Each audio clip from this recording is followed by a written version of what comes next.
उम्मीद करता हूँ कि आप आपकी फैमिलीज़ बिल्कुल खैर आफियत से होंगे। आज खैर से 26वां रोज़ा है और किस तरह वक्त गुजर जाता है कोई पता ही नहीं चल रहा होता। बहुत दफ़ा लोग कह रहे होते हैं कि मेडिकल स्टोर वालों का रवैया अच्छा नहीं होता, लेकिन ऐसा हरगिज़ नहीं है। बहुत सारे मेडिकल स्टोर्स वाले, इसके अलावा बहुत सारे ऐसे लोग हैं जिनका रवैया मिसाली रवैया होता है, बेहतरीन रवैया होता है। मेरा जहाँ पर ससुराल है शाह फैसल कॉलोनी में, मलिर की तरफ, यही कराची में, वहाँ पर गवादर के बलोच हैं, मेडिकल स्टोर है उनका। अच्छा जी, मैं जब भी जाता हूँ बड़ा चुपके से ऑब्ज़र्व करता हूँ उनका रवैया। सब लोगों के साथ मैंने एक जैसा देखा है।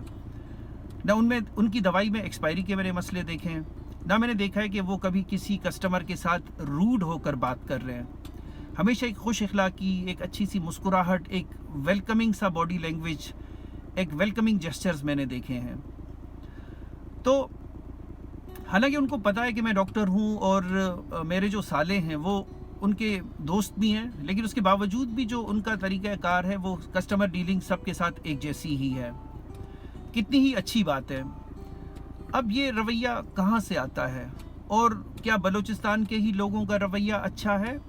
हरगिज़ नहीं। बहुत सारे हमारे पाकिस्तान के लोग हैं जिनका रवैया बहुत अच्छा होता है, वेलकमिंग होता है। अब ये आता कहाँ से? बहुत दफ़ा बच्चे परवरिश में देख रहे होते हैं अपने वालिदैन को कि वो लोगों के साथ खुशी से मिल रहे हैं, उनकी हेल्प कर रहे हैं। किसी और को अगर तकलीफ़ हो तो अपनी तकलीफ़ समझते हैं।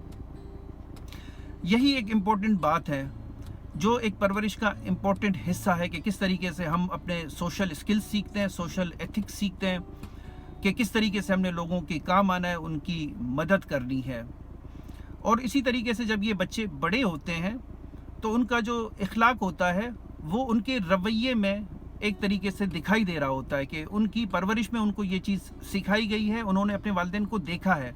याद रखें, दो डिफरेंट चीज़ें हैं। एक है सिखाना, लेकिन जब तक आप बच्चे को एक चीज़ का कहें कि सीखो इसको और वो चीज़ आप में ना हो तो बच्चा नहीं सीखेगा।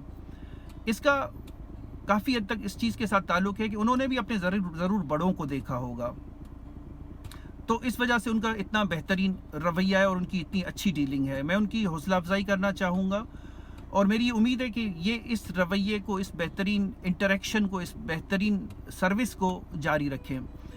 मुझे याद है एक दफ़ा मैं वालिद साहब की गाड़ी ले गया था किसी मैकेनिक के पास। वहाँ पर मुझे एक लसबेला का ही आदमी मिला। उसने कहा कि मेरा कराची जाना हुआ, एक खातून की कोई गाड़ी वाड़ी ख़राब हो गई थी, तो वो खातून इतने सारे लोग छोड़कर मेरे ही पास आई। तो मैंने पूछा कि आपने इतने सारे लोगों को छोड़कर आप मेरे पास आई, वजह क्या थी? तो उन्होंने कहा कि आपकी गाड़ी पर लसबेला बलूचिस्तान लिखा हुआ था।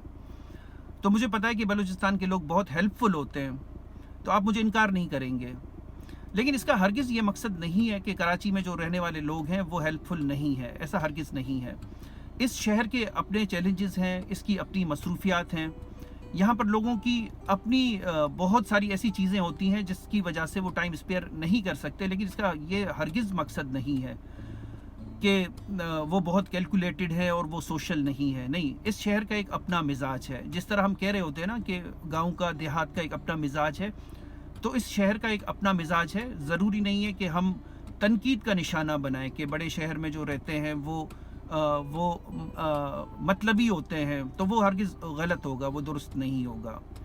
तो उम्मीद है कि हम अपना भी रवैया अच्छा रखेंगे, अब ताकि ये चीज़ हमारे बच्चे देख सकें और हमसे ये चीज़ वो हमारे रवैये से सीख सकें। इसके साथ ही अपना बहुत सारा ख्याल रखिएगा। आपसे फिर बात होगी।